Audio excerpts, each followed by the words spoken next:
Hey everyone, this is Andy from GizChina, and today we're lucky enough to unbox not one but two Xiaomi Mi Pad Android tablets. This was launched a few months ago by Xiaomi in China, and this device was sent to us by Chinese reseller www.ibuygo.com.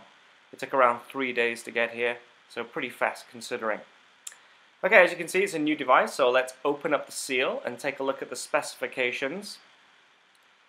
The Xiaomi Mi Pad has a 7.9-inch Retina display.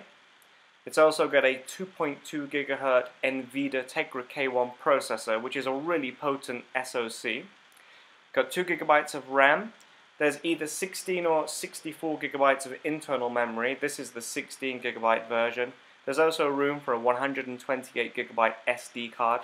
5 megapixel front camera, 8 megapixel rear, both have apertures of f2.0, and there's Wi-Fi dual band there too. So it's a really stacked little tablet, really handy little device, and it could be an iPad mini killer. Opening up the box is quite difficult. It's quite a squeeze. This sturdy little box will ensure that your tablet will come in one piece. And there we have it. You can see that it's covered in a cling film packet, so prevent it from getting scratched. And you will notice that when the Mi Pad does come to you, if you do order one, it doesn't come with a protective cover on the screen. So that's something that you might want to get. Along the bottom, there are capacitive buttons. There's no physical button. There's the 8 megapixel rear camera.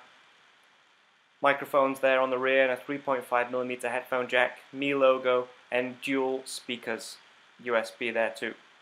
So a handy yet chunky little device, and like I said, it could be an iPad mini killer. Let's take a look what else is in the box. If I just bring that in now. This is the charger for the Mi Pad. It's a Chinese charger, but iBuyGo did send me an EU adapter too. Underneath here we've got a black USB data cable, nothing so special in there.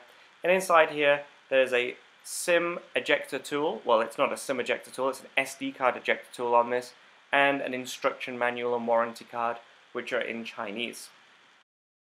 Before we play with the Mi Pad, let's remove it from its protective clear covering and get our hands actually on the device.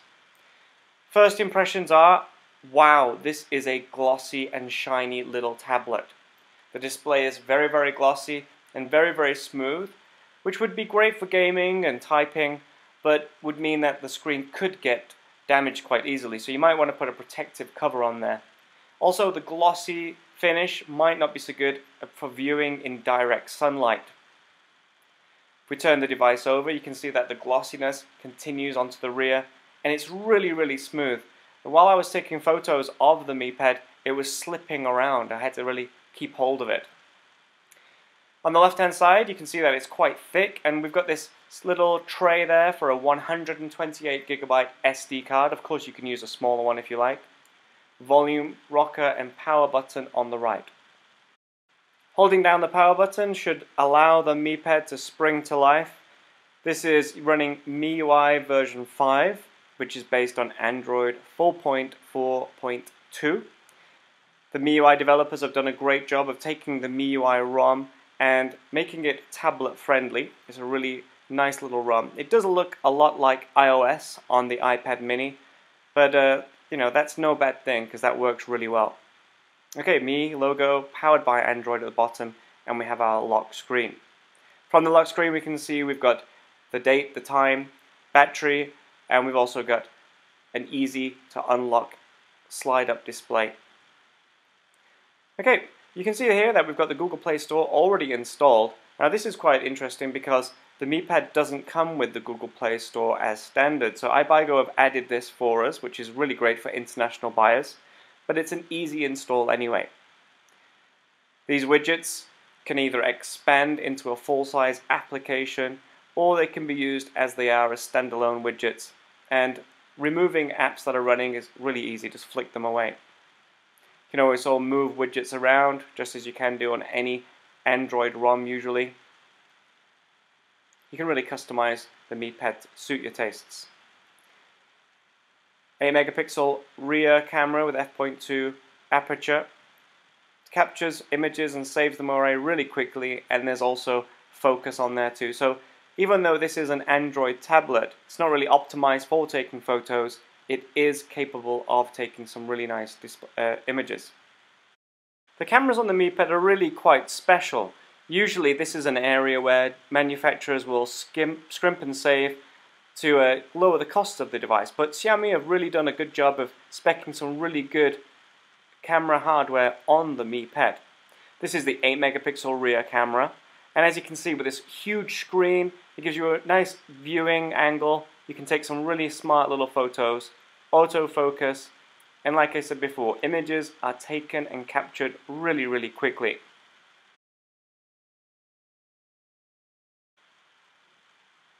Once your photos are all saved away, you can flick through them on the gallery, and they look pretty good. I mean, you can't see them so well here on this video, but I'll load some up later, and they're quite good images. I'd say they're on par with most, low-end, mid-range, 8 megapixel cameras on Android smartphones that are available today.